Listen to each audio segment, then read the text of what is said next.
2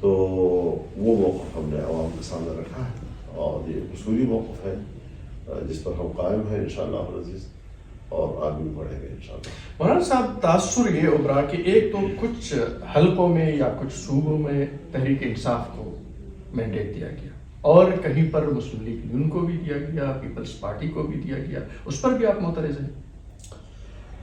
میرا سوال ہے مسلم لیگ سے اور پیپلز پارٹی سے، ہمارے دوست ہیں جی، ہم نے مل کر جنگ لڑی ہے کہ یہی مینڈیٹ اس الیکشن میں ان کو ملا ہے، چند سیٹوں کے اوپر نیچے اس کو چھوڑ کے 2018 میں یہی مینڈیٹ تھا ان کے پاس، یہی لارجسٹ پارٹی جو ہے پنجاب میں مسلم لیگ نون تھی، یہی بڑی پارٹی جو ہے وہ سندھ میں پیپلز پارٹی تھی، اور اس وقت انہوں نے کہا کہ گاندھی ہوئی۔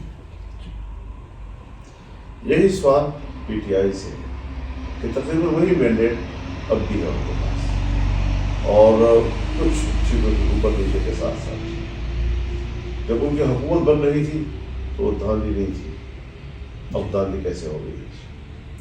لیکن جمعیت علماء اپنے اسٹاف پہ کری، ہم نے اس وقت بھی کہا تھا کہ دھاندلی ہوئی ہے، ہم آج بھی کہتے ہیں کہ دھاندلی ہوئی ہے، اور یہ کوئی ایسی چیزیں نہیں ہیں کہ الیکشنوں کے حوالے سے ہم سے چھپی رہتی ہے۔ میں خود 1988 سے پارلیمنٹ میں آیا ہوں، اس وقت سے انتخابات دیکھ رہا ہوں، ہم نے وہ الیکشن بھی کیے ہیں جس پہ ہم جیتے ہیں، تب بھی کوئی سوال بہت دھاندلی کا نہیں ہوا، ہم ہارے ہیں تب بھی ہمیں سوال نہیں ہوا کہ ہم ہارے ہیں، لیکن جب دھاندلی کا شکایت آئی ہے تو پھر ہم نے ضرور کہا ہے کہ نہیں غلط ہوا ہے۔ اب ہمارے رد عمل میں ہمیں یہ بھی دیکھنا ہوتا ہے جی کہ عوام کا رسپانس کیا ہوگا، ہمارے پاس کتنی قوت ہوگی کہ ہم اس کو چیلنج کر سکیں۔ الحمدللہ ہم نے پچھلے 2018 کے الیکشن کے بعد صورتحال کو سنبھالا۔ مجھے افسوس اس بات پر آتا ہے اور مشکل میرے نزدیک یہ ہے کہ یہ دوسرا الیکشن ہے جو متنازع ہو گیا ہے جی، اور 2 دفعہ اگر الیکشن متنازع ہوں گے تو پھر پاکستانی جمہوریت کا کیا بنے گا، پارلیمانی سسٹم کا کیا بنے گا، اس نظام کا کیا بنے گا؟ تو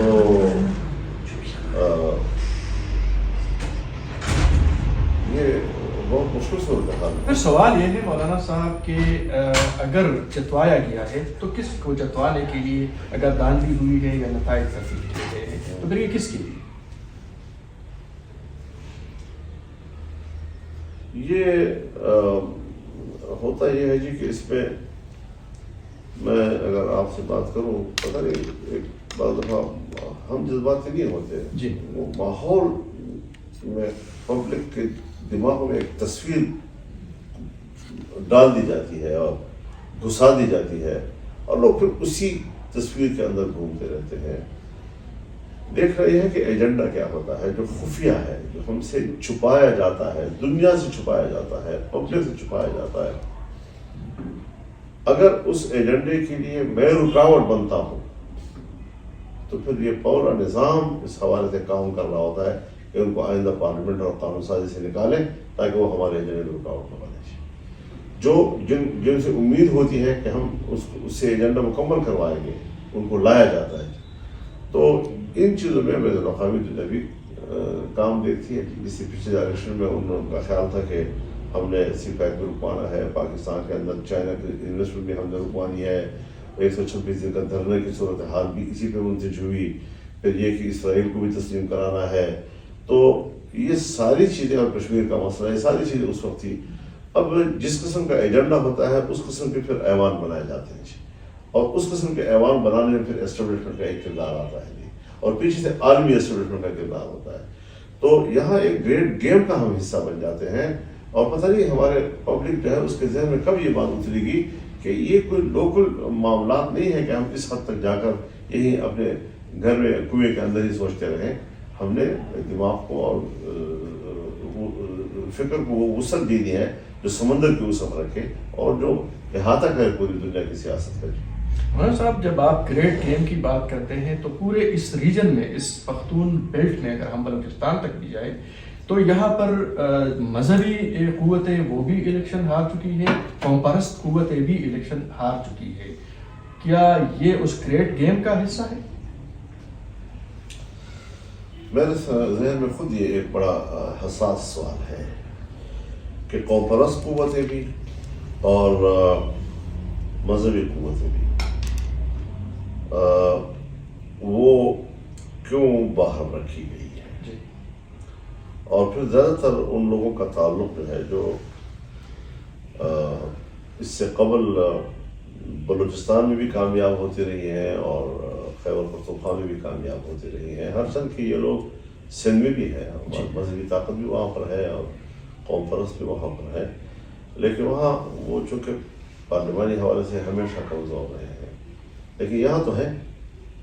تو اس بیلٹ میں اگر آنے والے مستقبل میں کوئی رد عمل آتا ہے تو ظاہر ہے کہ یا مذہبی حلقے سے آتا ہے یا پھر قوم پرست قوتوں سے آتا ہے، تو یہ بھی دنیا کو سوچنا ہے اور ہمارے اسٹیبلشمنٹ کو بھی سوچنا ہے، ہماری عدالتوں کو بھی سوچنا ہے، ہماری عوام کو بھی سوچنا ہے، سیاسی جماعتوں کو بھی سوچنا ہے کہ کہیں خدا نہ کرے کہیں وہ بنگال کی صورتحال تو نہیں بنائی جائے گی، کہیں ایک ایسا آنے والے مستقبل میں اس قسم کی سوچ تو نہیں پیدا ہوگی کہ بس ایک ہی خطے کے اور ایک ہی منطقے کے قوتیں جو ہے ان کو پیچھے دھکیلا جا رہا ہے، پھر کل رد عمل آئے۔ تو اس حوالے سے بہت سوچ بچار کی تعلق کی ضرورت ہے اور ہمیں سنجیدگی سے اس سارے صورتحال کو سوچنا چاہیے۔ مولانا صاحب، الیکشن سے پہلے بھی آپ کے بیانات بلکہ مطالبات تھے، ایک تو لیول پلینگ فیلڈ کے حوالے سے، سیکیورٹی کے حوالے سے، موسم کا حوالہ بھی آپ نے دیا تھا اور پی ٹی آئی بھی یہی مطالبہ کر رہی تھی، تو کوئی مطابقت ہے اس میں؟ دیکھیے، میں کسی اور پارٹی کی بات نہیں کرتا، پی ٹی آئی کی اپنی سوچ ہوگی، نہ میں اس کا وکیل ہوں، نہ میرا اس سے کوئی لینا دینا ہے۔ میں نے خود زمینی صورتحال دیکھی اور مجھے پورا ادراک تھا کہ ہم الیکشن کمپین نہیں چلا سکیں گے، اور یہ خطرہ مجھے تھا کہ سیاسی جماعتیں، جمعیت علماء، پی پی، دوسری لوگ ہمارے صوبے کے یا پختونخوا کی دوسری خطے کے لوگ ہیں کہ یہاں پر سارے وہ عسکریت پسندی اسی خطے میں ہے۔ آپ کو یاد ہے کہ پچھلے سال ہی میں ہم نے باجوڑ سے ایک ہی دھماکے میں کوئی 80 کے قریب لاشیں اٹھائی، پھر اس کے بعد مختلف واقعات میں ہمارے ساتھ شہید ہوتے رہے، شمالی وزیرستان میں ہمارے ساتھ شہید ہوتے رہے ہیں، ٹانک میں شہید ہوتے رہے ہیں، بلوچستان میں ہوتے رہے ہیں۔ تو یہ ساری صورتحال میں ہم چیختے رہے کہ ہم تو ان حالات پہ الیکشن نہیں لڑ سکیں گے۔ اب ہم یہاں پر پھنس گئے تھے، ایک طرف عسکریت پسندوں کے روزانہ میسیج آتی تھی، ہمیں براہ راست مخاطب کر کے کہا جاتا تھا کہ آپ الیکشن نہیں کر سکتے، آپ میدان میں نہیں آئیں گے، آپ کے ووٹر آئیں گے، آپ کے پولنگ اسٹیشنوں میں ہم ان کو ماریں گے۔ یہ ساری چیزیں آتی رہی ہمارے پاس، ادھر سے ان کے لیٹر آتے رہے کہ آپ کمپین میں نہیں نکلیں گے، آپ نے باہر نہیں جانا۔ تمام پارٹیوں کو کہا گیا، پیپلز پارٹی کو بھی کہا گیا، مسلم لیگ کو بھی کہا گیا، اے این پی کو بھی کہا گیا، ہمیں بھی کہا گیا، سب کو کہا گیا، اور ایک لیٹر میں تو احمد خان علیہ دونوں کا نام تھا۔ اب ایسی صورتحال میں جب آپ امیدواروں کو پھنسا دیں گے کہ وہ بیچارہ فیلڈ پہ نہیں جا سکیں گے، تو جو آپ پی ٹی آئی کی بات کرتے ہیں وہ ایک الگ کانسیپٹ کے ساتھ تھا کہ ہمارے لوگ جیلوں میں ہیں اور ہمارے ساتھ اور سلوک ہے تو اوروں کے اور سلوک ہے، تو یہ گناہ ہے، اس کے شہر شمالی اس گناہ، یہ تو وہی گناہ ہے جو پچھلے 18 میں انہوں نے کیا تھا، تو اس کا کوئی معنی نہیں ہے۔ ہم تو ان حالات کے تحت مستقل طور پر حقیقت زمین حقائق کو دنیا کے سامنے رکھنا چاہتے تھے، اور ہم نے رکھے ہیں، اور وہی ہوا ہمارے ساتھ۔ یعنی آپ کو میں بتاؤں کہ میرے ضلع میں اور ٹانک میں اب ایک حلقے پر دوبارہ الیکشن ہو رہے ہیں، اور یہ وہ لوگ، وہ علاقے ہیں، وہ پولنگ اسٹیشن ہیں کہ جہاں پر پولیس ڈیوٹی کے لیے گئی، اور ان علاقوں سے پولیس اسی وقت اغوا ہو گئی، اور وہاں نہ عمل جا سکا اور نہ پولیس وہاں ڈیوٹی دے سکی، اور 3-4 روز تک وہ غمان رہے، اور جب الیکشن گزر کے چھوڑ دیا ان کو۔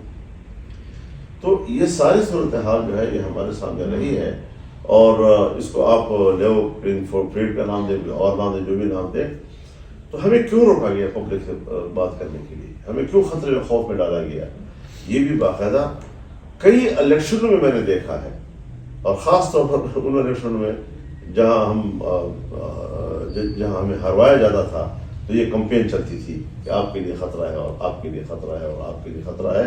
اور پھر آپ نے دیکھا اسی الیکشن میں ہمارے شین میں دھماکہ ہوا، پھر سیف اللہ میں دھماکہ ہوا، عابد عبداللہ پہ حملہ ہوا. تو یہ ساری چیزیں اسی دور کی تھی. مولانا صاحب ایک سوال یہ بھی ہے کہ جو عسکریت پسند ہے یا جو مسلح گروپ ہے، نام جو بھی ہے، وہ بھی اسلام کا نام لیتے ہیں اور آپ بھی اسلام کے علم بردار ہیں، اسلامی نظام کے لیے آپ کوشش کر رہے ہیں، سیاست کر رہے ہیں، تو پھر ان کا ہدف آپ یا آپ کی جماعت کیوں ہے؟ وجہ کیا ہے؟ یہ بات تو سمجھنا بہت مشکل ہے، کیونکہ ایک ظاہر کی تصویر ہے اور ایک اس کی تہ میں جا کر حقائق کو معلوم کرنے والی تصویر ہے. اسی سے جو عسکریت پسند ہیں ان کے ایجنڈا بھی مشکوک ہو جاتا ہے نا جی، کہ وہ واقعی اسلام کی جنگ لڑ رہے ہیں یا وہ کسی کے لیے استعمال ہو رہے ہیں جی. اور ظاہر ہے کہ وہاں پر کوئی گہرا سیاسی ذہن نہیں ہوتا، وہاں سطحی ذہن کے لوگ، جذباتی ذہن کے لوگ، نوجوان لوگ.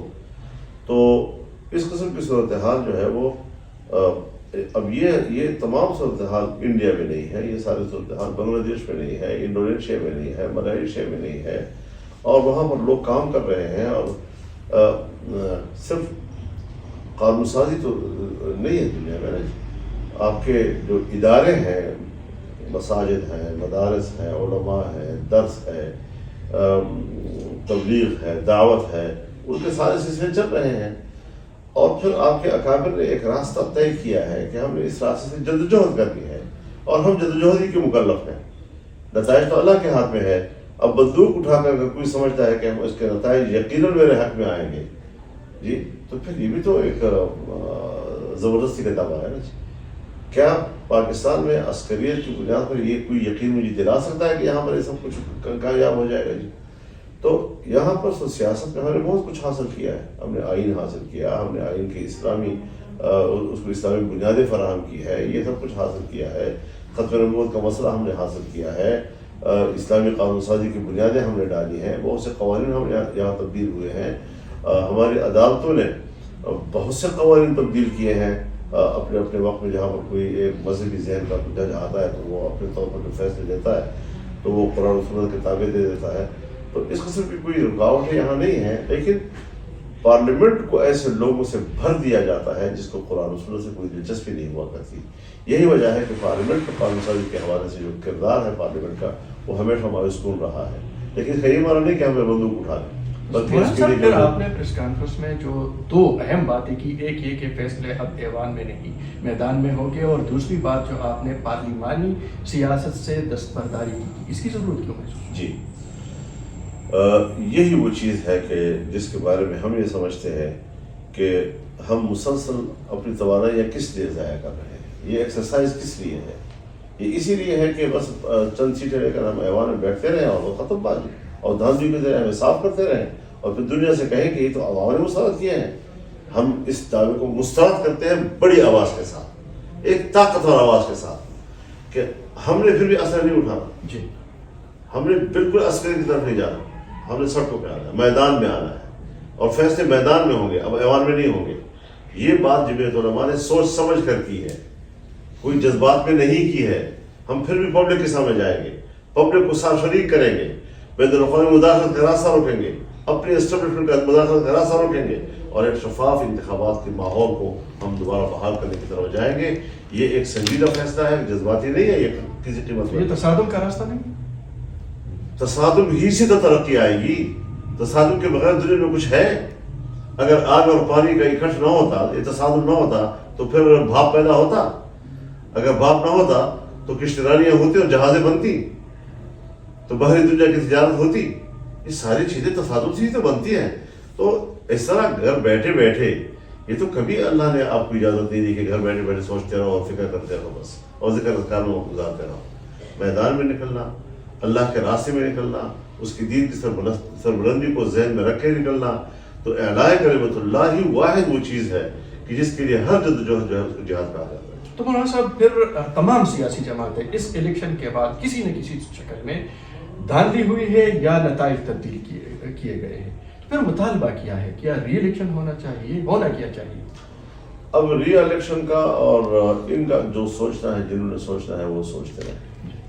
ہم تو الیکشن بھی دوبارہ چاہتے ہیں، لیکن الیکشن کے ساتھ ساتھ ہم یہ بھی چاہتے ہیں کہ کسی طریقے سے بھی اسٹیبلٹی کی مداخلت کو قبول نہیں کرے گی، چاہے ایک دفعہ الیکشن کرائے چاہے 100 دفعہ کرائے۔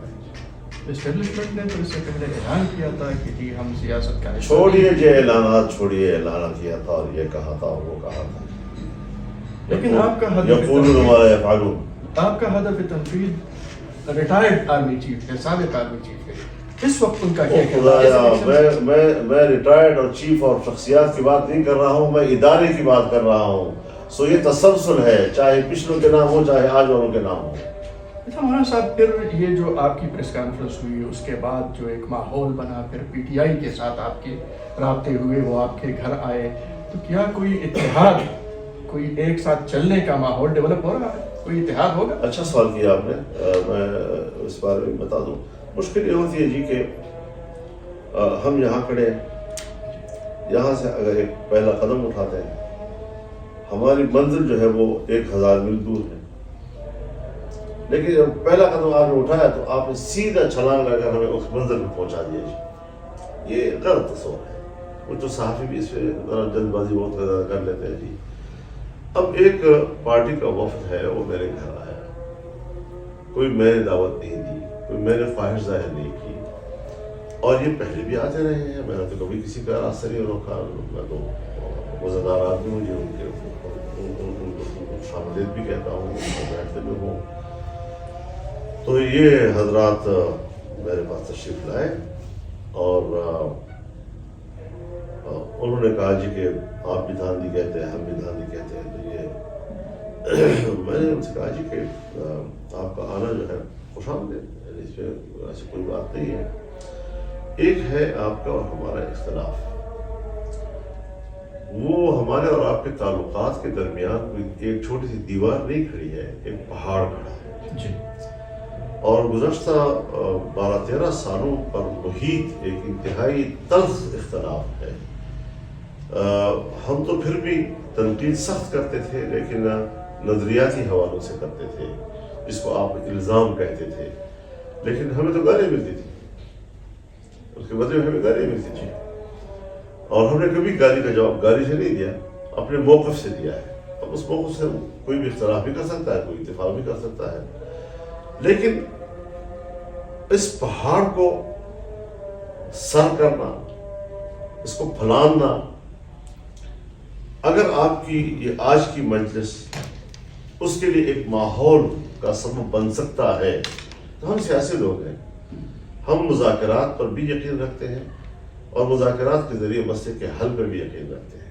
یعنی یہ ایک اصولی چیز ہوتی ہے، سیاسی جماعت جو ہے وہ کبھی یہ نہیں کہہ سکتی کہ میں بات نہیں کروں گا، میں مسئلے کا حل نہیں نکالوں گا۔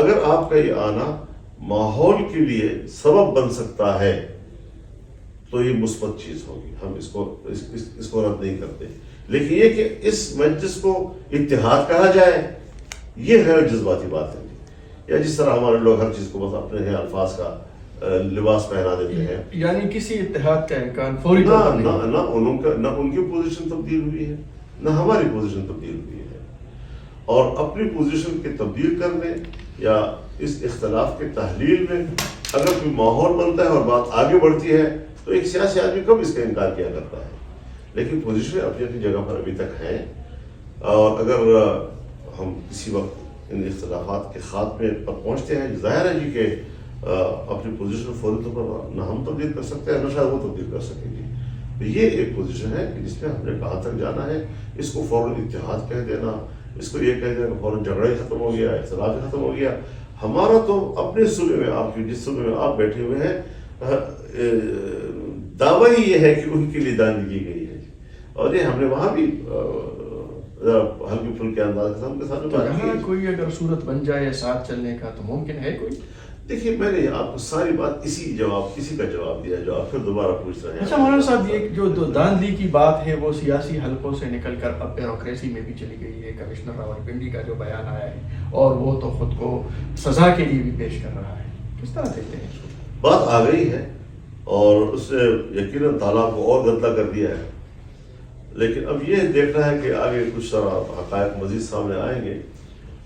میں تو نہ بیوروکریسی کو سیاست میں مداخلت کے حق میں ہوں، نہ عدلیہ کے اور نہ ہی اسٹیبلشمنٹ کے سیاست میں مداخلت کے حق میں ہوں. سیاست سیاستدانوں کے حوالے کی جائے. ہاں ادارے ہوتے ہیں، جب حکومتیں بنتی ہیں تو پھر اس پہ ادارے اپنا انپٹ دیتے ہیں، اپنی رائے دیتی ہیں، اپنا تجزیہ دیتی ہیں، ان سے رپورٹیں دی جاتی ہیں، ان کو مختلف کاموں پہ مہارت حاصل ہوتی ہے، ان کی مہارت کا استفادہ کیا جاتا ہے ملک کے لیے، قوم کے لیے، اور وہ ساری چیزیں ہوتی ہیں. لیکن الیکشن میں مداخلت ان کی، اور اس لیے ڈیوٹیاں لگانا کہ پھر وہ جا کر ہمارے لیے پولنگ اسٹیشن پہ دھاندلیاں کریں گے، اور کبھی ہم عدلیہ کے ذریعے کہتے ہیں کہ الیکشن کرایا جائے، کبھی ہم کہتے ہیں فوج کے ذریعے کرایا جائے. کس پہ اعتماد کریں؟ سارے تجربے ہم نے کر لیے ہیں. کبھی ہم کہتے ہیں فوج کی نگرانی میں کرایا جائے، کبھی ہم کہتے ہیں عدلیہ کی نگرانی میں کرایا جائے، کبھی ہم کہتے ہیں دونوں کی نگرانی میں نہ کرایا جائے. تو یہ حالات کب تک بنیں گے اور ہم کب کس پہ اعتماد کریں گے؟ کمشنر صاحب کے اس اعتراف کو، ان باتوں کو آپ کتنی وقت دیتے ہیں؟ کہ میرے لیے پہلی خبر ہے، میں یہ اتنا زیادہ تیز ایک دم رد عمل نہیں لیا کرتا. تھوڑا انتظار بھی کروں گا کہ مزید کیا معلومات سامنے آ رہی ہیں، مزید کیا حقائق سامنے آ رہے ہیں.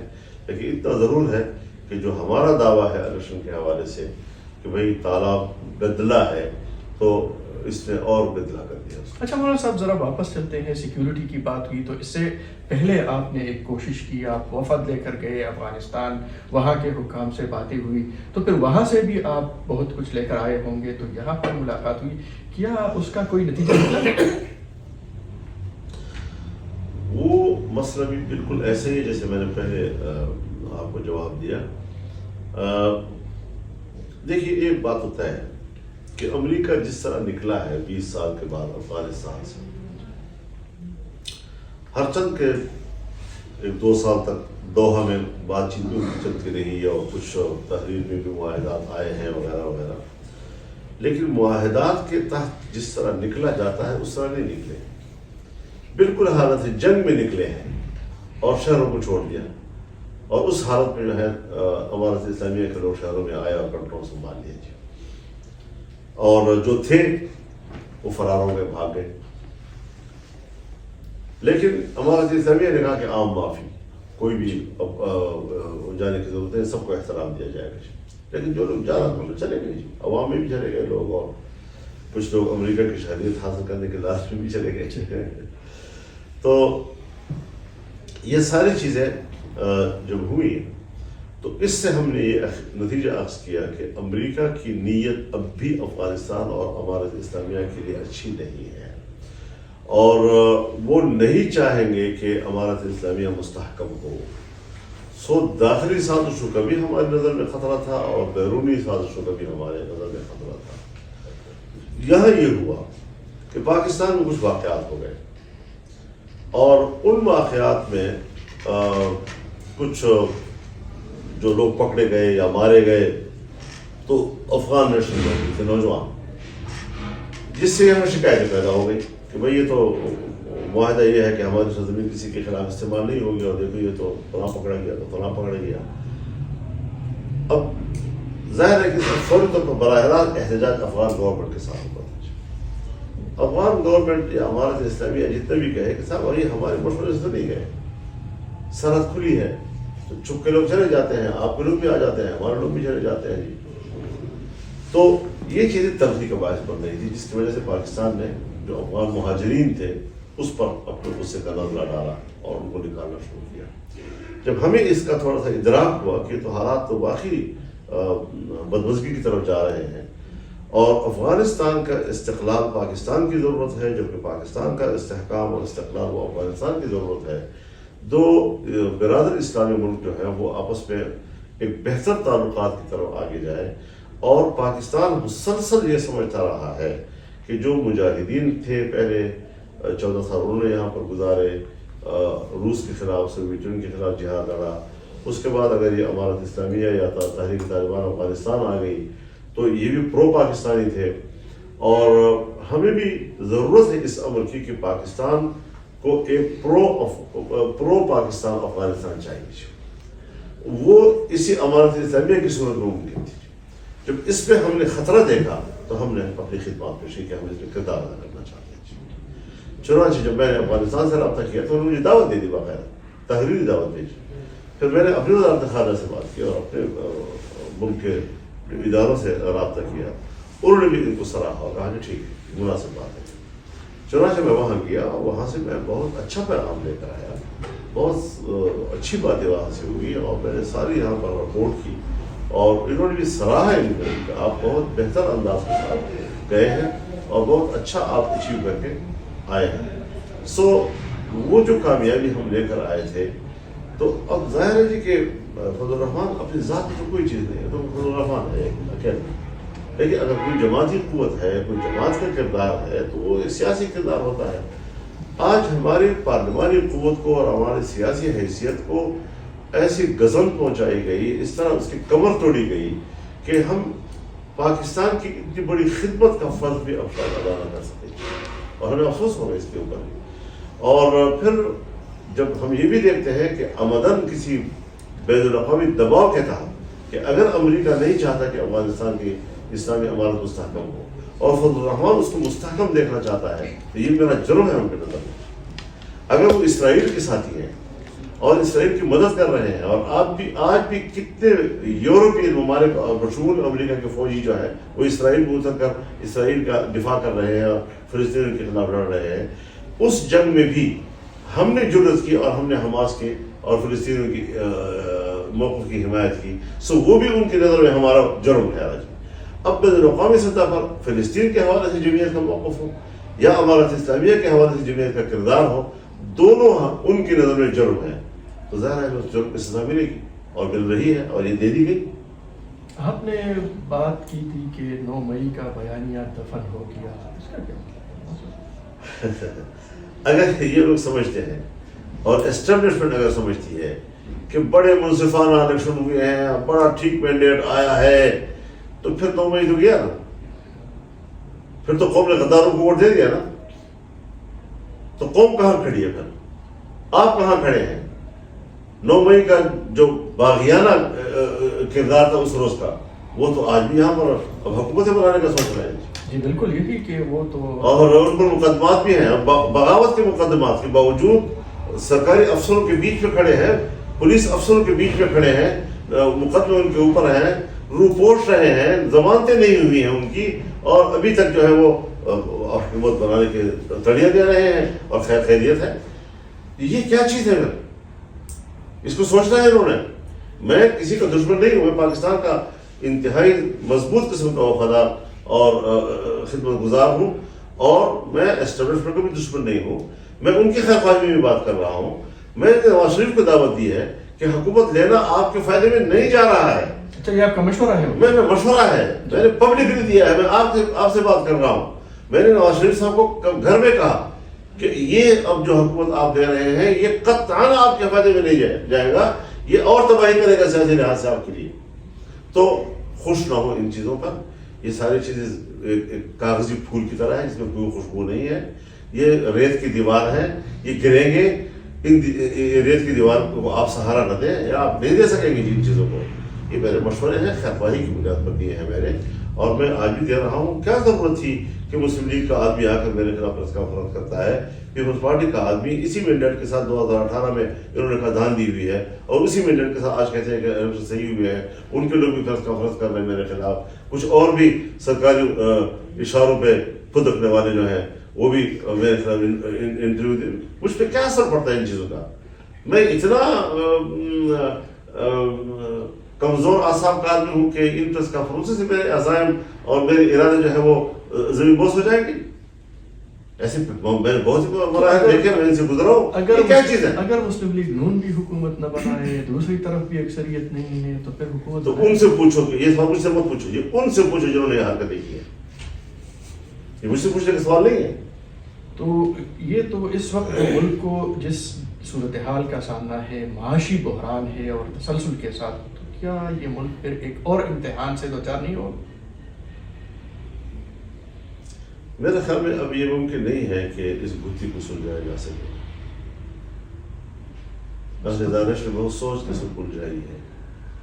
پھر مستقبل کیا ہے اس ملک کا؟ مستقبل کو ان لوگوں کو سوچنا چاہیے. میں نے موقف دے دیا ہے. میں ملک کے مستقبل کو دور پہ نہیں لگانا چاہتا. میں اس کے لیے لڑنا چاہتا ہوں. میدان میں آؤں گا، فیصلے میدان میں ہوں گے اور ان کو پبلک کے سامنے سرنڈر ہونا ہوگا، عوام کے سامنے سرنڈر ہوگا، پاکستان کے سامنے سرنڈر ہونا پڑے گا. اتنا کمزور فیصلہ ہم نے نہیں دیا ہے کہ ہم اس طرح کوئی سودا بازی کے لیے کر رہے ہیں. کوئی کہتا ہے قیمت بڑھا رہا ہے تو پھر میری قیمت پہلے بھی کوئی کم نہیں ہے. الحمدللہ میں اللہ کا شکر گزار ہوں.